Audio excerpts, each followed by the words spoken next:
Hey,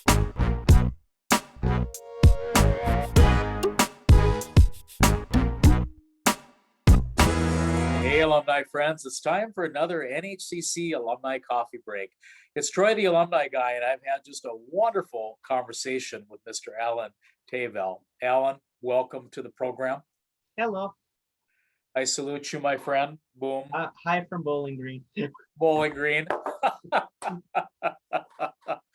So you came highly recommended by one of our faculty, Miss Heather McLaughlin, and I am just delighted to have this conversation with you. We had a really fun conversation off camera, and you shared with me there that you felt North Hennepin was a hidden gem.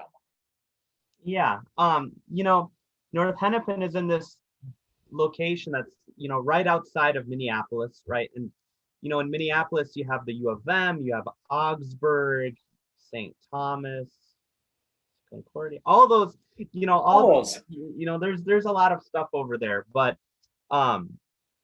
you know, something that I really love about North Hennepin is the intimate environment that there is. Yeah.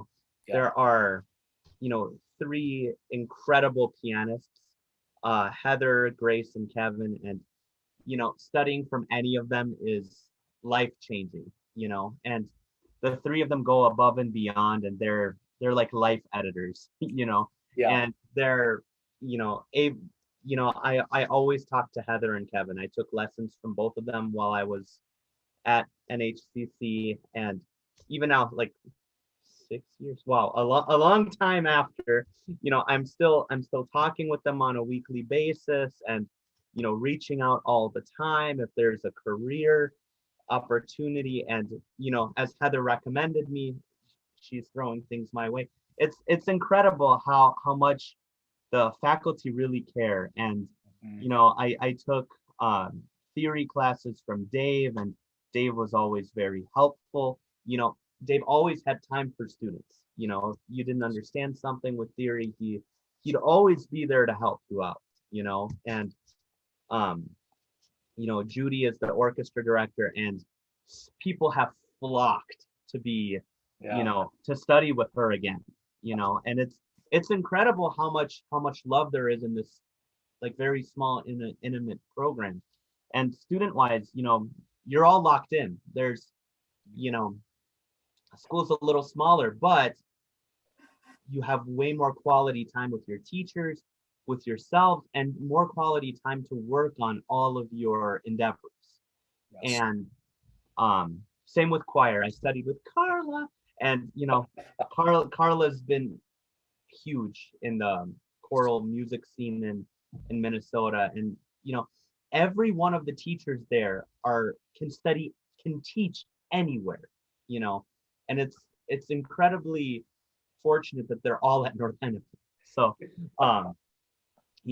they're the ones who really shape the directions. And going to a community college is great. It's it's cost effective, but you still can get the same amount of learning that you get in a different school. And many of the faculty members there went to really great schools, so you're in really good hands. Yes. And that really helps.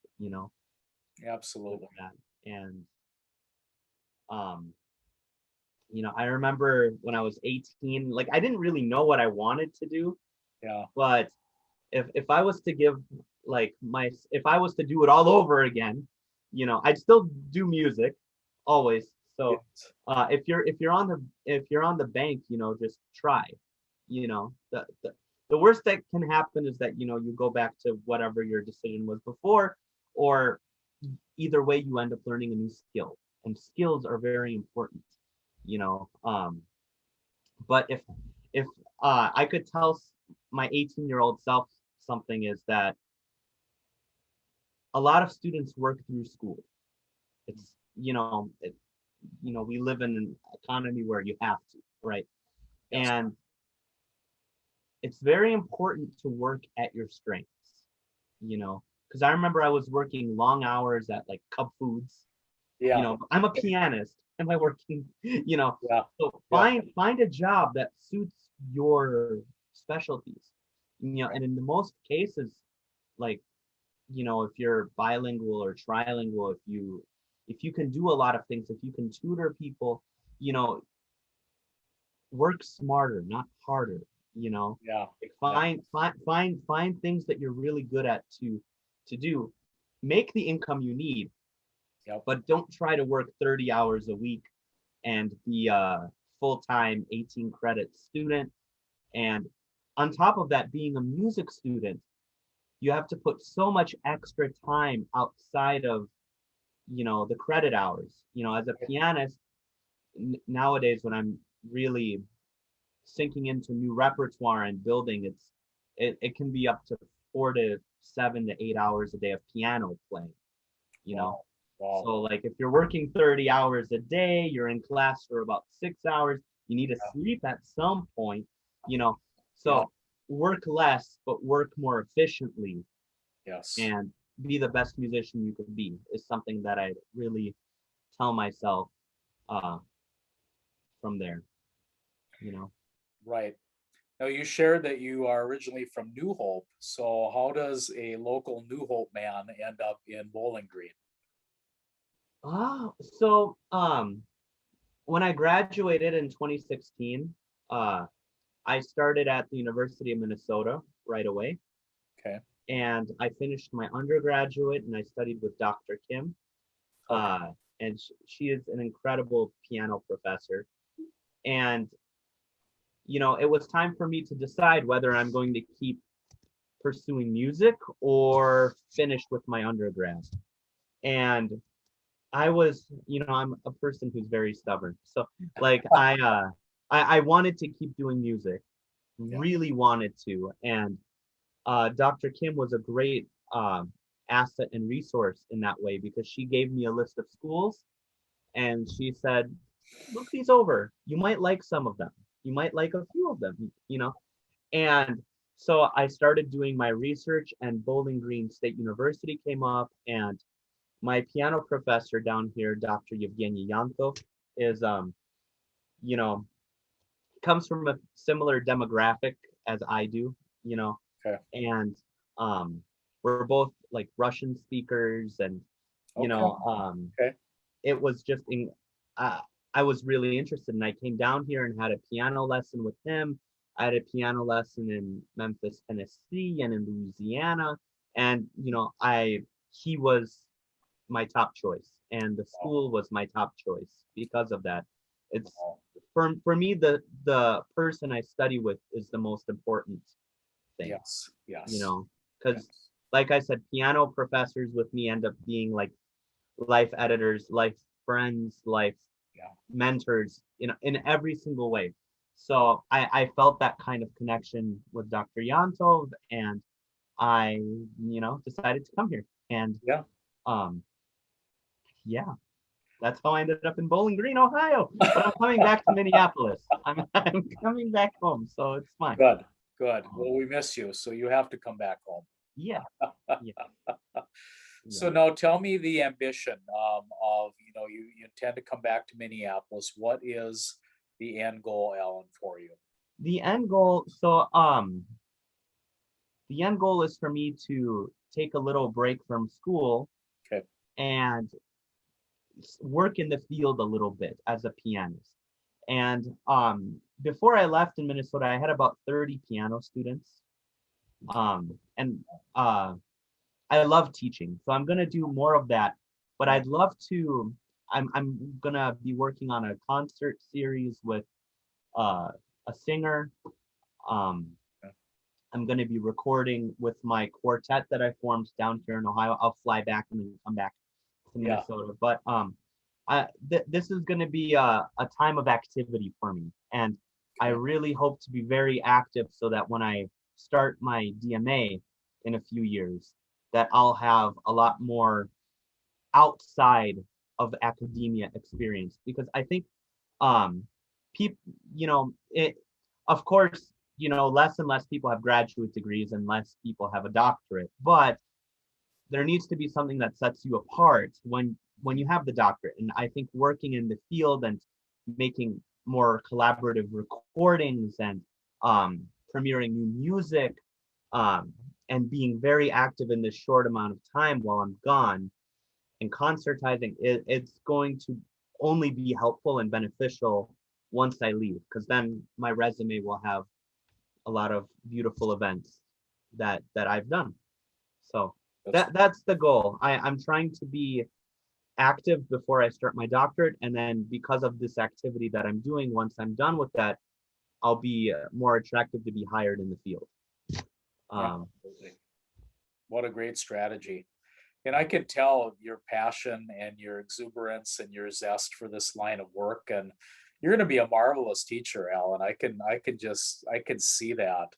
You know, it's talking with you reminds me almost of Dave Mantini and just the joviality and the life stories you're already sharing, and your, I would say definitely your zest for wanting to do more. You know, you talked about your quartet and these long-term goals, and I think it's just marvelous. So I think you do your mentors honor.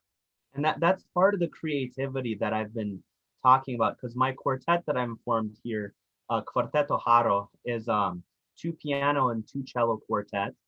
Okay. And this is we're doing a YouTube premiere in a few weeks of 3 pieces that were written for us, and there has never been an instrumentation like this in history, in music history. And Wow.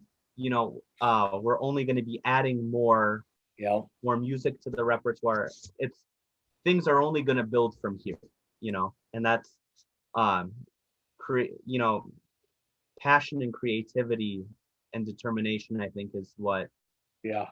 what drives this field, and I'm going to keep doing it because I'm stubborn. So I'm gonna say, world watch out, Alan Teyvel is coming your way, and we're gonna see some amazing, amazing things. Your parents must be so proud.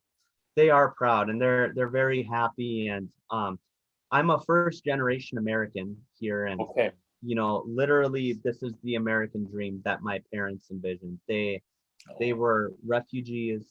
um they came here as refugees in 1993 from Moldova. There was a little civil war that was happening once the Soviet Union collapsed, and um you know, they came here, and you know, this is literally the land of opportunity. And you know, I have 2 other sisters, and the older sister is happily married with a baby, and the younger sister is 18 and is actually coming to Bowling Green for oh, her undergrad. And you know, there's just, you know, my parents are very proud that um my sisters and I, we are capable of understanding where my parents came from and seizing the moment, yes. seizing that opportunity, because this is the land of opportunity. This is the land like where we can do things, you know. So Wow. that's it's very important for us to be, you know, education is key. Education is key, and Yes. also having good connections, of course. And you know, my parents are happy. Yeah, that's marvelous. And you're gonna carry on that great tradition, I can tell, Alan, not only a passion for your discipline, but a passion for giving back to the community and modeling what, you know, the US is all about. I think that's incredible. Yeah, you know, and you know, places like North Hennepin really help with that, because um I I think I started out as a different major. Like I didn't intend to be a music major until I took lessons with Heather. And then suddenly I was like, it was several years since Yeah. I took lessons, and I'm like, okay, I have to do this. I have to do this, and I have to keep doing this. And you know, why did I stray, you know, um but Heather really showed me the way. And you know, she is so inspiring, and Yes. Kevin is really inspiring as well. And it Yes. helps that everyone in the NHCC music department is incredible, you know. Yes. So it's like, Yes. you know, you look at the faculty and you look at everything they're doing. And you know, me and a few of the other alumni, like we're you know, I'm coming up with more ways of being active with North Hennepin, but I can't do that too much while I'm away. But you know, Yeah. but Yeah. now that I'm coming back, and these 2 years will be for me 2 years of action. Yeah. You know, so with that, with and you know, I'll do that with everybody. whether, That's hopefully they wonderful. want to. This is a democracy here, but, Yes. you know, Yes, yes. Well, we have an alumni mentoring program, both for current students match with an alum, but also alums helping an alum. So I would love, Alan, if you could come back and share your expertise and your passion, and hopefully we'll stay connected because I want to hear all of these amazing music pieces that you're composing. And no. I'm not composing. not a composer. I play them. I play them. You play But that. Okay. the composers are, a performer has to be very creative and charismatic. But like, Well, what I think you got composers that covered. yeah, but what composers do, yes, but what composers do is something completely more innate, I feel. And Okay. there are a few other people that graduated, I think the year after me, who are composers, and Okay. maybe they'll be on your alumni. With your help. Yeah, no, yeah, no, With your help. yeah, Yes, and Heather's. Yeah. yeah. When Heather watches this, she knows who I'm talking about, and when the two composers who I'm talking about know this, who I'm talking about too, so that Oh, good. they'll know I'm talking about them. Yeah. But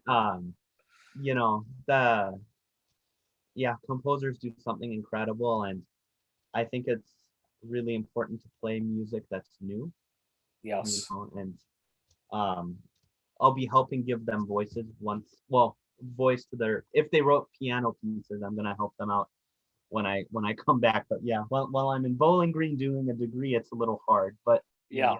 Yeah. uh, Exactly. but now that a lot of that is a little bit out of the way, I'll have a lot more time on my hands, and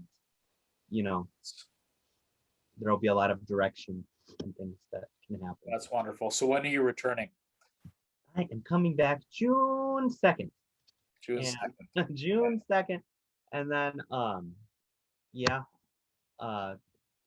and around then is when I'm starting. I'll be starting to learn my new doctoral repertoire. I'm giving myself a little break from like big pieces of music, so I'm working on little miniatures for this month while I'm away, and just playing things that just make me happy, because Yes. the pieces that are required for like a doctoral audition, it's like an hour program, and the classical sonata has to be about 25 minutes long, and the romantic work has to be about 18 to 20 minutes long, and the baroque work is a little shorter, and contemporary, so like those pieces are huge. So I'm giving myself, because I love playing piano, but you know playing just for that sort of way, there's a lot more in the repertoire than just that. Yes. So Yes. I'm giving myself some time to recuperate before I dive back into the big pieces by Beethoven and things like that. Oh, wow. Okay. Yeah. Good. Good. Well, when June 2nd comes, you've got to look me up, and I would love to give you a tour of the campus and get together for lunch and celebrate all the great things that have happened since we last connected here. So yeah, good. Well, my friend, thank you so much for being on the Alumni Coffee Break. On behalf of Alan Teyvel, let's Troy the Alumni Guy. So long for now.